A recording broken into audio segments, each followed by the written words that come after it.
Если все смотрите федеральные новости, то вот буквально сегодня утром цифра умерших от гриппа и его осложнений по центральным федеральным каналам прозвучало по России уже более 100. Поэтому вопрос серьезный, давайте будем относиться к нему серьезно. Решения нашей комиссии носят, как все мы знаем, рекомендательный характер. В этой комиссии собраны от Роспотребнадзора и от медиков компетентные люди.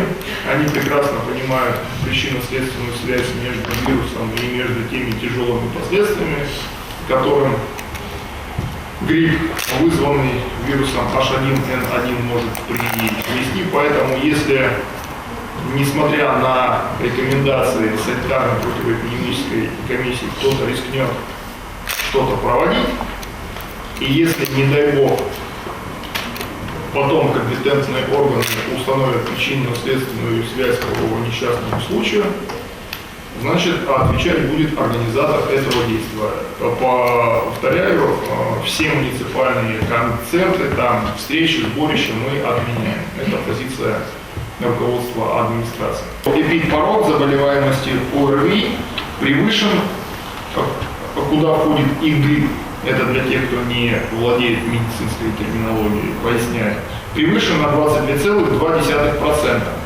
что свидетельствует об активизации эпидемического процесса. А вот теперь вслушайтесь в цифры. За третью неделю 2016 года, с 18 по 24 января, обратилось 1187 человек. А за 3 дня этой недели 1201 человек. Сегодня у нас было 3 обращения беременных, одна из них госпитализирована с диагнозом ОРВИ.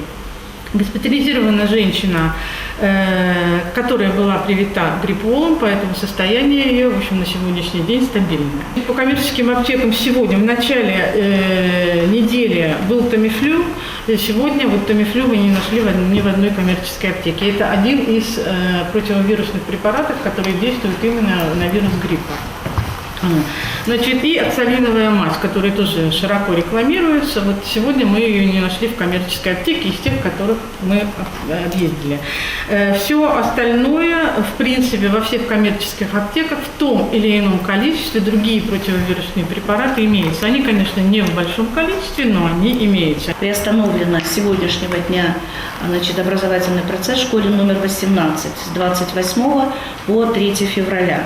33 класса, значит, в целом по учреждению 20,9. То есть в этом учреждении да, был превышен установленный норматив, да, 20%. Вот. И с завтрашнего дня, с 29 по 4 февраля, мы приостанавливаем образовательный процесс в гуманитарно-педагогическом лицее.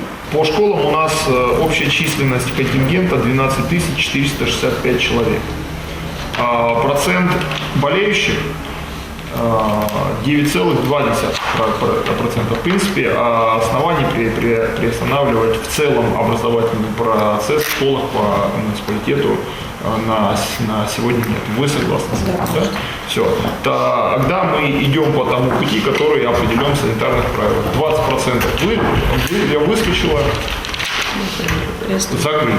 Понятно. Что я хочу сказать? Дошкольное образовательное учреждение мы никогда не приостанавливаем деятельность в целом дошкольной образовательной организации, поскольку групповые ячейки размещены таким образом, что они изолированы. Совместные занятия только проходят по музыкальному воспитанию, по физической культуре, но на сегодняшний день они у нас отменены. То есть дети находятся в отдельной групповой ячейке, в спальных комнатах, поэтому нет, и вы представляете, если мы начнем закрывать образовательные организации, то у нас наверняка может случиться коллапс, потому что родителям некуда будет оставлять детей именно дошкольного возраста.